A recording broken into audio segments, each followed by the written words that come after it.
everybody. Happy New Year. This is Lola Lipsy with Behind the Gloves in association with S-Jam Boxing.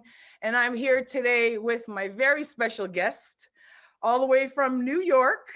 We have Jahi Tucker. How are you, hon? Happy New Year. Happy New Year. Thanks for having me, Word. You're welcome. What you been up to? Before we get rolling talking about your boxing career and your success and your future, how has this pandemic, what have you been up to? How is it affecting you? The same way it affected everybody, like just in the house, quarantine, But all we've really been doing this time is just training. That's pretty much it. So it kind of helped in a way. All right. Well, tell people about you. You're 17 years old. Yep. I know you've been boxing since you were 7. Yep. Okay. So tell us what was the defining moment at 7 where you said to yourself, this is what I want to do? Yeah. It was like, believe it or not, I didn't say to myself that I want to do this until I was 15. When I was 15, I'm explaining to you. So when I was 7, right, we moved to Star City in Brooklyn. And, Star City Boxing Gym, that's where like a lot of world champions come out of. And it was right around the corner from us. So my dad was like, he wanted to take me over there. So, he took me over there, we training, I'm training, hitting the bag and stuff. We spar, and I'm 7. I sparred a 10-year-old kid, and I beat him up. Coach Kenny Woods, and he said, "Yo, kid, you could be real good one day. You want to box?" And I just said, "Sure, go ahead." I boxed for a little bit. I had got bored of it when I was about 13. Oh yeah. Yeah, so I had stopped boxing, and then I was 15, and I was just there one day. I was like, "Yo, man, I put in a lot of work into this. I can't just like stop now." Yeah. So like that was the real defining moment for when I said, "This is what I want to do." That's awesome. So when you were 15, now we're going to fast forward, you reappeared, your passion has returned. Oh yeah, we here now. So what was it at 15 that, I mean, it wasn't that long ago, but No, what it was happened at just 15 that you said like, yo, because like, you know how like you put a lot of work into something, because from seven to 13, that's 6 years, and at the time that's half my life. I put my entire life right into boxing. So it's like, yo, you put a lot of time into this, you put a lot of work, and it's not like I was bad or anything. I was really good. Like I was good. I would beat national champions, spar national champions, and demolish, do what I yeah do. yeah But then, one day I'm just in my room sitting, I'm thinking about it. I'm like, I can't like stop now. I didn't put so much work into this, that's good. and it rekindled the fire. All right, that's good. So you were ranked what, number 1 in the US at 138? Yeah, That's that's awesome. it. Yeah. That's awesome. So you're signed to Top Rank. Yeah. So you've had 2 fights already. You've had your pro debut. When was it? In September last year? Yep. Okay. And you fought against DeAndre Anderson. Yep. Okay. So tell us, how did you feel making that pro debut, walk into the ring? How did you feel?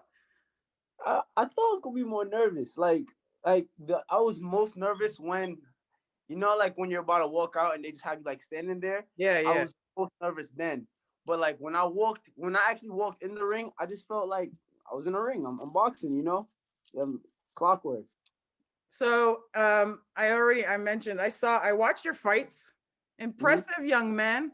I already gave you a little nickname to myself. I'm like, all right, young gun, let's go. So so actually, before we talk about those fights, you have 36 amateur fights under your belt. Yep. Okay. So what made you decide at 17 to go pro? It was a couple things. One, after I had won, I had 36 amateur fights, right? But those fights, most of the fights, like they were for something, like they meant something, like they were national fights, international fights. So I had won nationals already, and I went overseas and I won gold with Team USA, and I was good. And I was sparring pros, and I'm fighting some pros, and a lot of these guys are like, the top name pros. Like these, not just like your average, like they're high up there. I'm 16. I'm beating these guys around, and I'm just like, yo, I can do this. I get paid for this. I can do this. All right. Then After that, the pandemic happened. The pandemic is another big part because I didn't know when the amateur fights are gonna come back. So I said, me and my dad, he asked me, he said, it's up to you, whatever you want to do. I told him I want to go pro. So the pandemic pushed you to pro. Pro.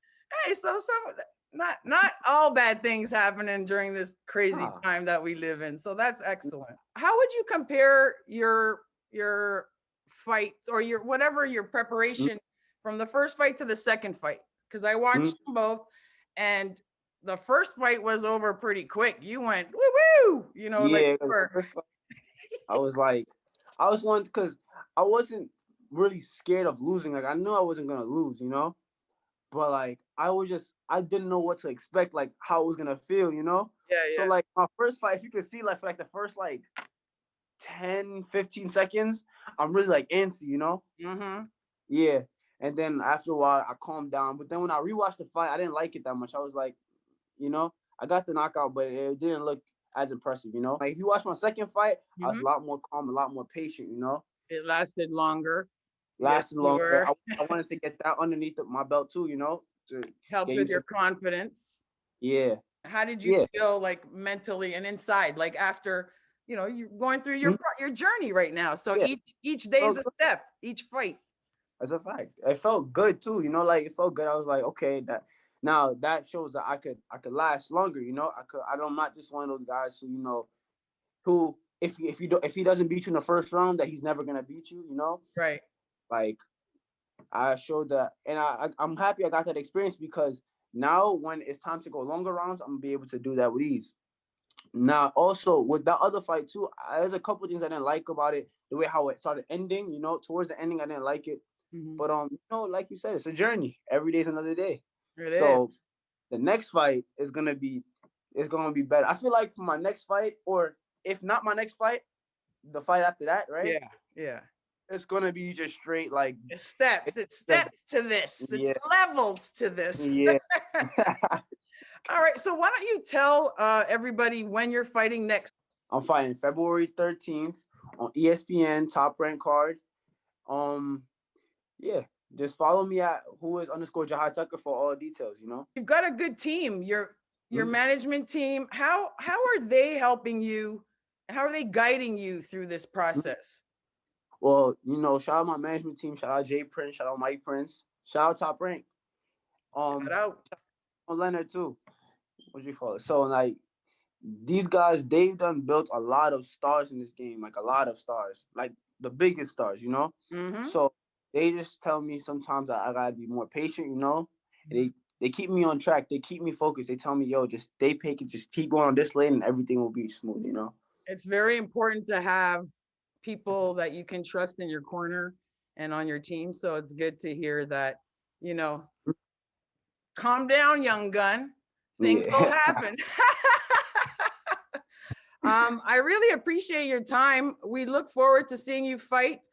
We said February 13th on ESPN. You're going to be the first undercard, correct? I'm going to be on the first undercard, I'm pretty sure, yeah. Okay. So everybody, please stay tuned. Check out this young gun, rising star. The buzz is out about him. 17-year-old Jahi Tucker from New York.